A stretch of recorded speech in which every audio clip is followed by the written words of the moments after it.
مصطفیٰ علیہ السلام میرے گھر میں موجود سرکار دی پنڈلی تو پر ہنائے کپڑا ہٹیا ہوا ہے. حضرت ابوبکر صدیق رضی اللہ عنہ اندر آئے, اندر آنے کی اجازت منگی, میرے آقا اجازت دے دیتی. پنڈلی اتنے کپڑا نہیں لیا, پنڈلی کچی کوئی نہیں. حضرت عمر فاروق آگے اندر آنے کی اجازت منگی, میرے آقا نے اندر آنے کی اجازت دے دیتی. پر پنڈلی نہیں کچی, کپڑا پنڈلی نے نہیں لیا. مولا علی آگے اور کی اجازت منگی, میرے آقا اجازت دے دیتی.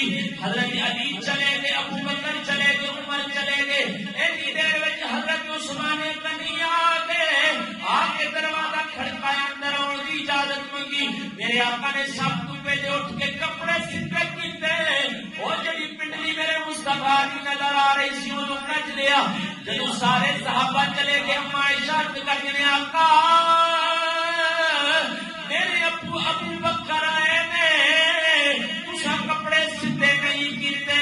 مولا عمر آئے نے, تسا کپڑے سیدھے نہیں کیتے. مولا علی آئے نے, تسا کپڑے سیدھے نہیں کیتے. تے عثمان آئے نے, تسا مرحلہ پنڈلی دی کٹ لئیے.